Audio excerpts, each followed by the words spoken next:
राधे राधे दोस्तों, कहिए कैसे हैं आप। आई होप आप स्वस्थ होंगे, खुश होंगे, अपनी फैमिली के साथ मस्त होंगे। और आज मैं एक फिर से आई हूँ एक नई वीडियो के साथ। और आज मैं आपके साथ में आपके घर में सुख समृद्धि बढ़ाने वाले वास्तु के टिप्स आपको बताने जा रही हूँ, जिससे आपको पता चलेगा कि घर में नकारात्मकता को बाहर निकालने के लिए जिससे आपको पता चलेगा कि घर में जो हमारी नकारात्मक होती है उसको दूर करने के लिए हमें किन किन चीज़ों को घर से बाहर निकालना चाहिए, कौन सी चीज़ें हमें घर में नहीं रखनी चाहिए और कौन सी जो हमारे सौभाग्य को बढ़ाने वाली हैं उन चीज़ों को हमें अपने घर में रखना चाहिए। तो आइए चलिए अपनी वीडियो शुरू करते हैं। और वीडियो शुरू करने से पहले आपसे रिक्वेस्ट करती हूँ, विनती करती हूँ कि अगर आपको मेरी वीडियो या मेरे टिप्स अच्छे लगें तो आप एक प्यारा सा कमेंट ज़रूर करें, जय माता दी लिखें, राधे राधे लिखें और लाइक करें, मेरे चैनल को सब्सक्राइब करें ताकि ये वास्तु टिप्स आगे जाकर लोगों का जो है तरक्की में सहायता कर सके। तो आइए चलिए वीडियो की शुरुआत करते हैं। ये है मेरे वास्तु के टिप्स। तो सबसे पहले है कि आपके घर में कभी भी अगर आपके घर में घड़ा रखा है या कोई सुराही है तो वह कभी भी खाली नहीं रखनी चाहिए। जो मिट्टी के ये पात्र हैं जो कि पानी के लिए ही बने हुए हैं, हमेशा ही पानी इनमें भरा होना चाहिए। इसमें भरा पानी आपके घर में सुख समृद्धि में वृद्धि करेगा। लेकिन अगर आप इसको खाली रखते हैं तो ये चीज़ें नकारात्मकता को घर में बढ़ावा देती है। इसलिए कभी भी अपने घर में खाली सुराही या खाली घड़ा नहीं रखना चाहिए। तो आई होप आपको ये समझ आ गया होगा। तो आगे है दूसरा टिप्स है कि भूलकर भी कभी घर में टूटे फूटे बर्तन, जैसे कई बार होते हैं कि कोई बर्तन ज़रा सा उसमें टूट गया और हमें उससे बहुत मोह है, अब उसे बाहर नहीं करना चाहते, तो हम सोचते हैं चलो थोड़ा सा टूटा है कोई बात नहीं हम यूज़ कर लेते हैं। लेकिन ऐसा नहीं करना चाहिए। कभी भी टूटे फूटे बर्तन या जैसे टूटी खाट है, फोल्डिंग है, जो टूटा पड़ा है उसका यूज़ कभी नहीं करना चाहिए। ये चीज़ें घर में दुर्भाग्य को बढ़ाती हैं। इन चीज़ों को तुरंत इनसे मोह हटाकर घर से बाहर कर देनी चाहिए। तो दोस्तों ये दूसरा टिप्स है कि कभी भी टूटे फूटे बर्तन यूज़ नहीं करने हैं, न ही टूटे फूटे पलंग जो रखे हैं उनको कभी भी आपने घर में कभी भी नहीं रखना है। तीसरा टिप्स है, अगर जैसे हमारे घर में धार्मिक पुस्तकें होती है तो हम क्या करते हैं, उनको बेड के नीचे रख देते हैं कि बेड में रख दिया। कई बार होता है कि हम बुक पढ़ रहे हैं रात को और सुबह हमने उसको सोते सोते या जैसे भी अपने तकिए के नीचे रख दिया या बेड के सिरहाने पे रख दिया।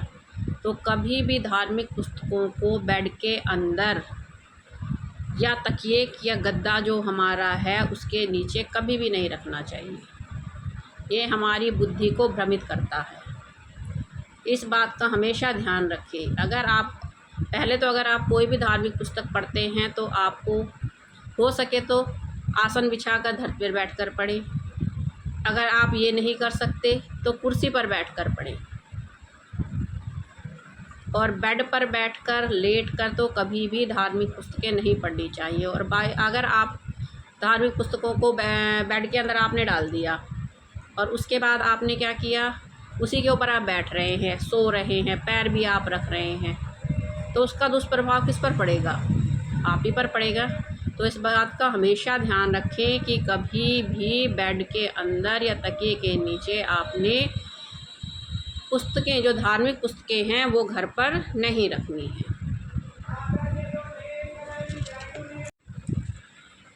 चौथा जो टिप्स है वो है कि पूजा घर में कभी भी देवी देवताओं की जो तस्वीरें हैं आमने सामने नहीं रखनी है कि एक इधर तस्वीर है एक इधर है, नहीं, आमने सामने कभी भी देवी देवताओं की तस्वीर नहीं होनी चाहिए।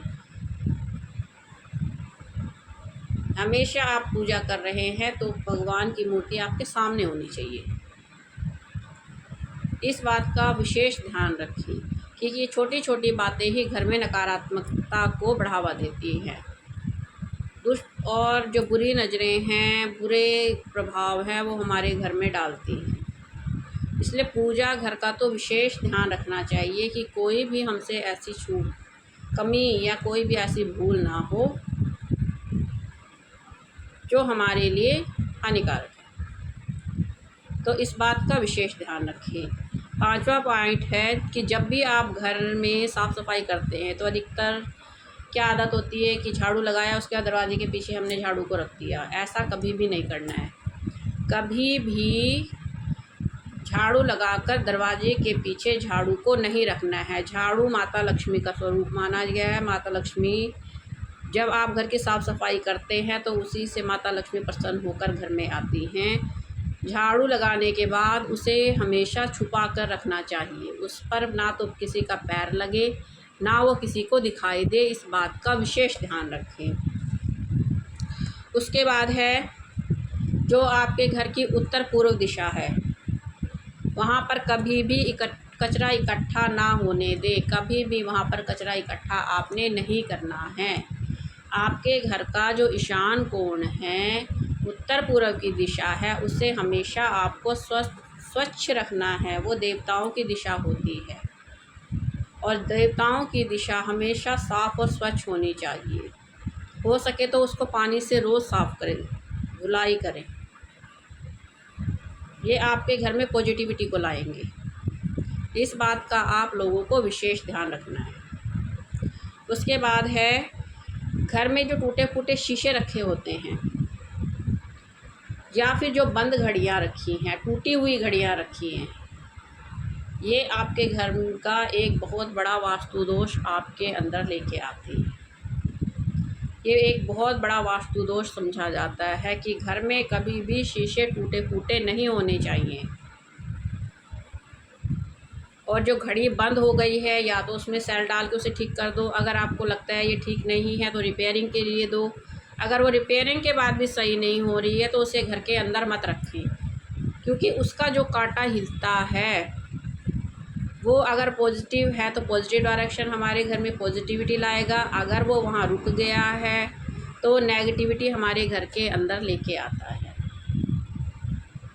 देखिए, मानने वाले के लिए तो सब चीज़ सही है, जो ना माने वो तो यही है कि आँख बंद कर लो, हमें कुछ दिखाई नहीं दे रहा है। क्योंकि कई लोग हमने देखे हैं, कहते हैं नहीं हम तो ऐसा कुछ भी नहीं करते, हमारे साथ तो बहुत अच्छा हो रहा है, हमारे साथ तो ऐसा कुछ भी नहीं हुआ है। और कई लोग हमने देखे थे हम तो सब चीज़ का ध्यान रख रहे हैं, तब भी हमारे साथ में है।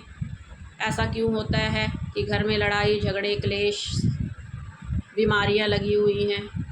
इसका मेन कारण होता है वास्तु दोष।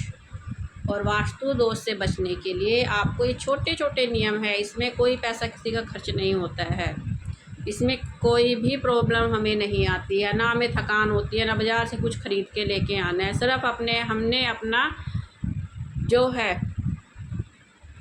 एक उद्देश्य बनाना है कि ठीक है ये चीज़ सही है तो हम ये कर लेते हैं, हमारा कुछ जाएगा नहीं, हमें पॉजिटिव रिज़ल्ट ही इससे मिलेगा।